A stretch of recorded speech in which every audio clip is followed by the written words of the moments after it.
Аскөк дәрумендер мен минералдарға бай шөптесін өсімдік. Оның құрамында А, В1, В6, С, Д және Е дәрумендері тұрғысынан мықты деп айтуға болады. Ендеше аскөктің пайдасы туралы толықтай айтатын боламыз. Ол біріншіден қандағы қанттың деңгейін реттейді. Яғни аскөкті тұтыну инсулин түзуді белсендіреді. Қандағы глюкозаның кенеттен көтерілуіне жол бермейді. Зерттеулер тұрғысынан аскөктің қант диабетін емдеуде де оның алдын алуда да маңызды орын алатынын көрсеткен болатын. Және де жүрек денсаулығын қорғайды.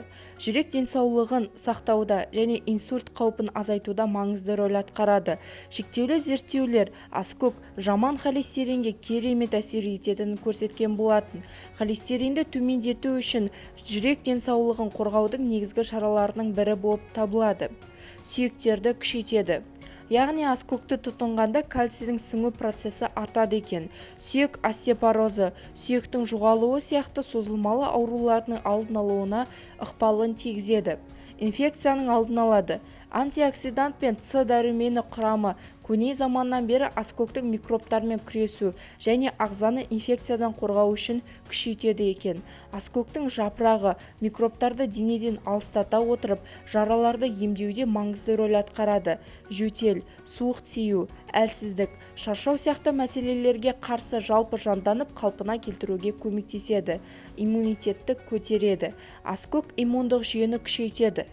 Иммунитет күшейген кезде ағзаның микробтармен күресу қабілеті артады екен. Аскөк инфекциялардың алдын алуда өте тиімді және бактерия, вирус деген сияқты және де саңырауқұлақтарға қарсы ерекшеліктер көрсетеді екен. Ас қорытуды қолдайды. Салауатты ас қорытуда маңызды бір рөл атқаратын аскөк карминативті ретінде белгілі. Ісіну, іштің кебуі сияқты асқазан және ас қорыту проблемаларының алдын алуға көмектеседі. Талшықты құрылымы аскөкті пайдасы ретінде қарастырылады.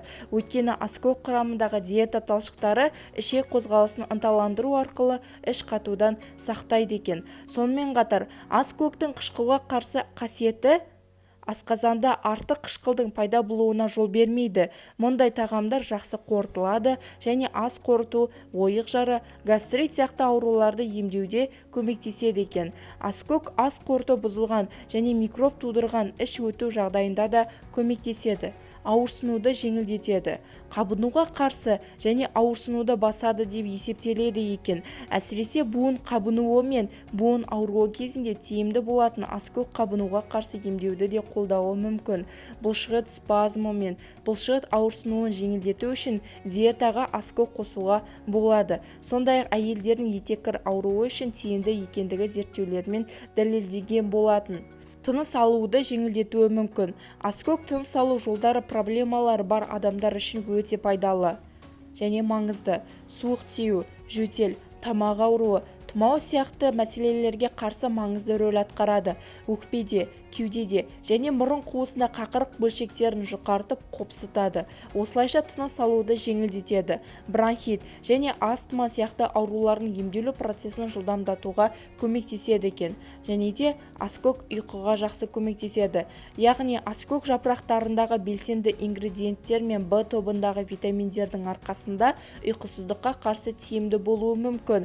Күнделікті рационыңызда тұтынатын аскөк ағзадағы белгілі бір гормондар мен ферменттердің секрециясын белсендіру арқылы тыныштандыратын әсер береді. Сондай-ақ стресс гормондарын деңгейін төмендетуге көмектеседі. Стресс деңгейінің төмендеуімен тыныш және сапалы ұйықтай аласыз. Сондай-ақ аскөктің депрессияға қарсы әсері бар екені анықталған болатын. Және де салмақ тастауға көмектеседі. 100 грамм таза аскөк шамамен 43 калорияны құрайды. Көмірсулардың мөлшері аз болғандықтан салмақ тастау үшін диеталарыңызға пайдалы рөл атқара алады екен. Аскөкті қалай тұтынуға болады? Жаңа кесілген аскөкті салаттар мен тағамдарға қосуға болады. Аскөк салаты ретінде майдалап туралған аскөкті ақжелкен мен жалбыз сияқты шөптермен араластыруға болады. Оны көп лимон және аздап зәйтүн майымен тәттілеуге болады. Бүгінге айтарым осы. Сіздермен бірге болған Гаухар. Соңына дейін қарағандарыңызға көп рахмет және де деніміз сау болсын. Барлықтарыңыз аман жүріңіздер.